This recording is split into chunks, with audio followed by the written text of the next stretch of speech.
The eighth stage. When they left the shepherds, they quickly arrived at the place where Christian met with Turnaway, who lived in the town of Apostasy.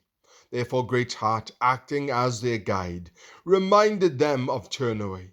He said, "This is the place where Christian met the one Turnaway, who carried with him the character of his rebellion on his back. And concerning this man I have to tell you, he would not listen to counsel from anyone. Once he started to abandon his faith, no persuasion could stop him. When he came to the place where the cross and sepulchre were, he met with one who told him to look at them. Instead, he only gnashed his teeth, stamped his feet, and said he was determined to return to his own town. Before he came to the gate, he met with Evangelist, who offered to lay hands on him and to turn him into the way again, but this Turnaway resisted him. In fact, he showed much violent hatred toward him, and then made his way over the wall and so escaped his hand. The pilgrims went on considering this, and when they reached the place where Little Faith had been robbed, they came face to face with a man who had his sword drawn, and his face was covered with blood. Greatheart asked, "Who are you?" The man said, "My name is Valiant for Truth. I am a pilgrim on my way to the celestial city. Now, as I was in my way, there were 3 men who attacked me and offered me 3 options. The first was to join them. The second was for me to go back from where I came. And the third was to decide whether or not I was ready to die right then and there. If they say, 'Come with us,' let us lie in wait for blood. Let us ambush the innocent without cause. Let us swallow them alive, like Sheol, even whole as those who go down to the pit. We will find all kinds of precious wealth. We will fill our houses with spoil. Throw in your lot with us. We shall have one purse." Proverbs chapter 1, verses 11 to 14. To the first I answered that I had been true to my faith for a long time, and so they could not expect me to join with thieves. Then they demanded my answer to the second option, and I told them that I had found no disadvantage in the place from where I had come, and that I had not abandoned it at all. It was just that I found it no longer suitable to me, and in fact very unprofitable for me, for I had forsaken it for this way. Then they asked me for my response to the third option. I told them my life was valuable and dear, and that I would not give it away lightly. Besides that, I told them they had no authority to offer such choices to me. I warned them that if they planned to interfere, they did so at their own peril. Then these 3, namely Wild Head, Inconsiderate, and Pragmatic, drew weapons, and I also drew mine. So we started to fight, and it was 1 against 3. The battle raged for more than 3 hours. As you can see, they left upon me some of the signs of their valor, and I also marked them with some of mine. They just now left. I suppose they might have heard you coming, and so took off." Greatheart said, 3 against 1 were pretty great odds. Valiant for Truth nodded. "That's the truth. But whether great or small, odds are nothing to him who has the truth on his side. Though a host encamp against me," said one, Psalm 27, verse 3, "my heart will not fear. Though war arise against me, in spite of this, I shall be confident.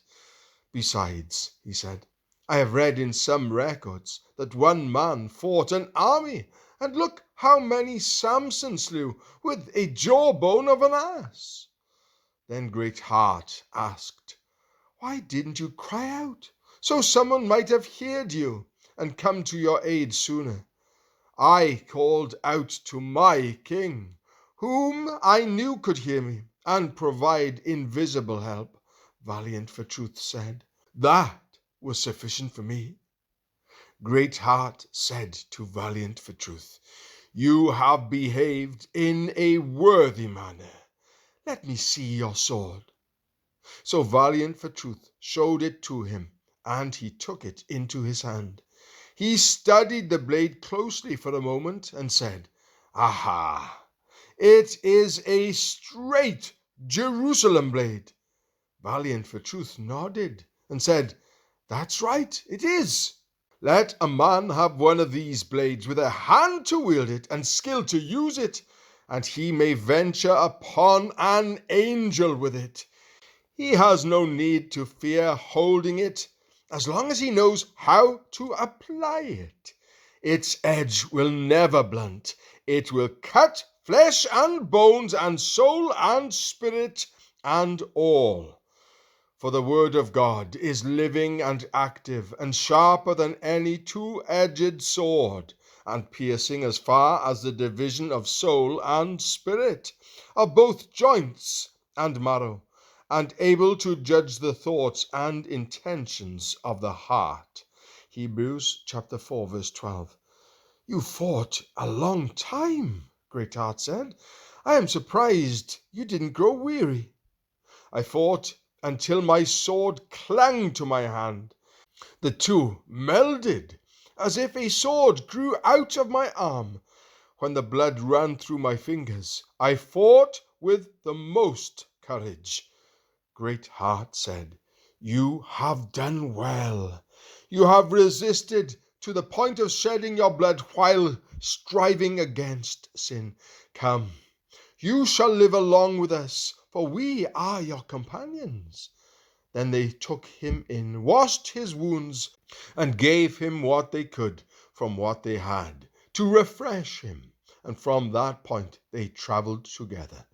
Now, as they went on, Greatheart was delighted in Valiant for Truth, for he found him to be one who worked well with his hands, who provided help to the pilgrims who were feeble and weak. As they travelled, Greatheart enjoyed his company and asked him about many things. He started out asking what country he was from. I am from Dark Land, he said. I was born there, and my father and mother are still living there. Dark Land? Greatheart said. Isn't that located along the same coast as the City of Destruction? Yes, it is. And the thing that caused me to come on pilgrimage was this. We had a man by the name of Mr. Tell-True come into our area, and he told us about what Christian had done, and how he left the City of Destruction.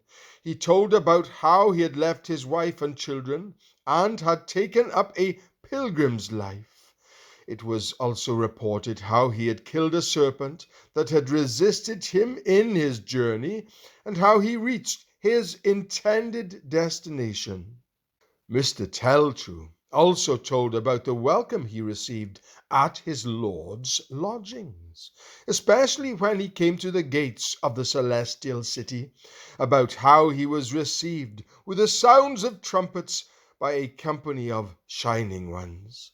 He also told about how all the bells in the city rang for joy at his reception, and about the golden garments with which he was clothed, along with many other things that I shall refrain from relating right now. In a word, the story of Christian and his travels as I heard it filled my heart with an urgency to follow after him.